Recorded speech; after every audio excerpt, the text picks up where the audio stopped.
Hello everyone, welcome back to my channel. My name is Jessica and today I want to talk about English learning routine in your everyday life.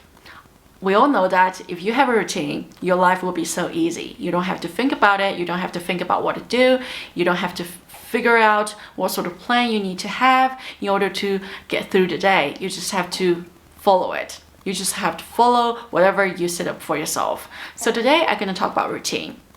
Okay, I have 3 steps. First one, choose the specific video or movie for you to watch every night. Yes, specific ones.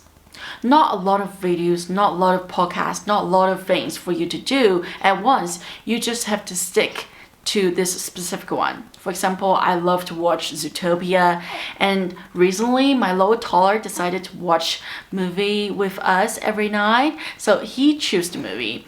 And in the beginning, he really loved to watch Zootopia, so we let him watch over and over again every night.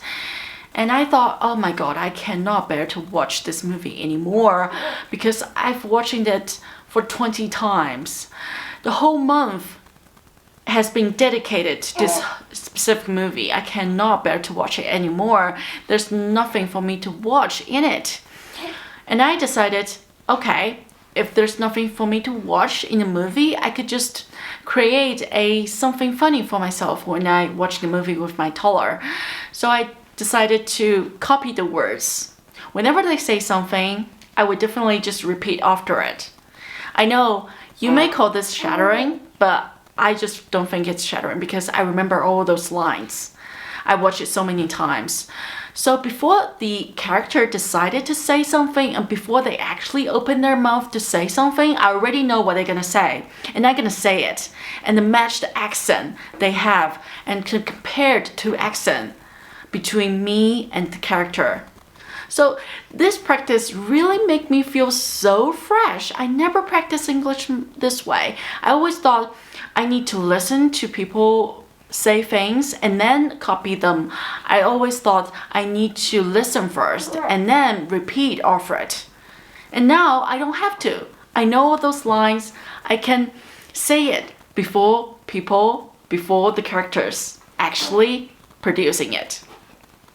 And I'm so proud of myself because now if you give me the Zootopia to watch, I would definitely repeat every sentence that the character said in the movie.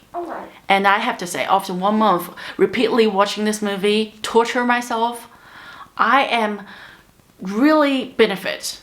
You listen to me, my English is gone another level. And the second thing I want you to know that is very crucial, but nobody actually talking about it, that is use your brain. Yes, when we decided to practice English, we always copy other people. We're always thinking, I need to read this, I need to write this, I need to listen to this.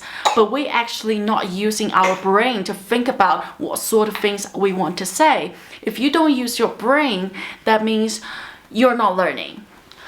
I think the day before or last week, I decided to produce this perfect script for my English talking videos on this channel, and I write down every word I need to say and really recite it and really remember it. Everything I said in front of this camera will be perfect, and I'm so proud of myself to actually write it down, to actually recite it, because I don't have a big memory. I don't have a perfect memory to remember everything I try to say. So I'm very proud of myself to actually reproduce each line I write down in my notebook. But after that, I just realized I couldn't speak properly. I couldn't say the things I want to say. If I have one thought in my head, I couldn't generate it using my words. It's so interesting and it's so funny. I just couldn't say it properly. And I thought, what's wrong? Because I actually write it down. I actually say so many things on the paper, but why can't I actually say it out loud? And finally, I have the solution because I write it too much. I use my head to think what I'm about to say, but actually not saying it. I don't connect my mouth with my brain. And that's the thing. We need to connect the mouth with the brain. We need to tell our brain that I need to use my mouth to say the things, not actually think about it. Because if you think about English in your head, it would be so magical. It feels like you can have this perfect accent. You can have this perfect imaginary pronunciation. You don't have to say it. Other people might not be able to hear it. And you will be forever perfect. You don't have to practice anymore because in your head, you can speak English already properly. And the third step I want to share with you is that to practice English by yourself, to yourself and for yourself. You might think, well, I don't want to go outside. I don't want to hang out with other people. How can I not practice English by myself? I have no choice. Well, that's not what I'm saying. My thinking is if you truly want to learn English well, you need to develop this magical ability to talk about everything you want. You know, some people may think, well, I practice English every day. I read articles, I listening to podcasts every day, I watching TV shows. I just don't open my mouth to speak. And that's the problem. You don't actually talking to yourself. To actually talk to oneself randomly about different issues, it's ability. It's something you need to practice it. We need to find a way to figure out what to say things properly, to create the story form for other people to understand. So you are your own audience. You have to say things in a way to make yourself understand. So if you want to practice English properly, you need to talk to yourself.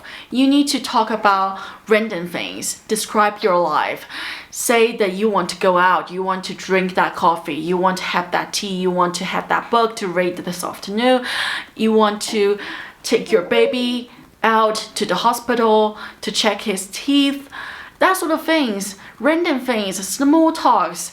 You need to talk to yourself to really empower you, give you the confidence to say that today I actually practice English by saying it, not just listen to it, reading it, and write it. You need to use your brain.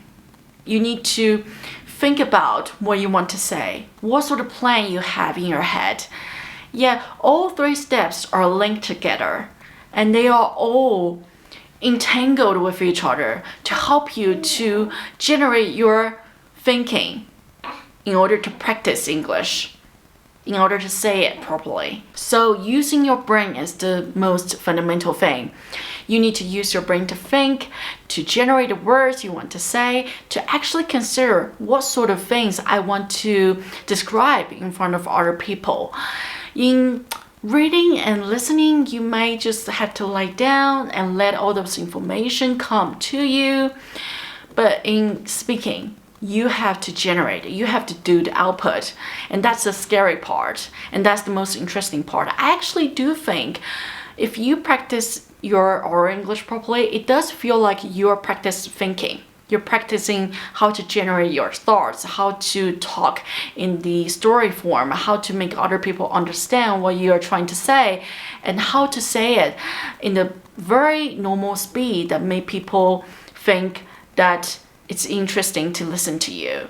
Not just like, okay, let's listen to what she has to say. She needs that 10 minutes to generate one word. You need to have normal speed. So I think to practice oral English is scary, but also very interesting, very fun, very challenging. If you really get into it, you may find that your mouth and your brain are connected to each other. They are back to back. So when you think about one word in your brain and your mouth is magically producing it, and that's really magical feeling. You need to taste it. You need to feel it. And that's all I want to talk about today. And hope you like it. See you next time.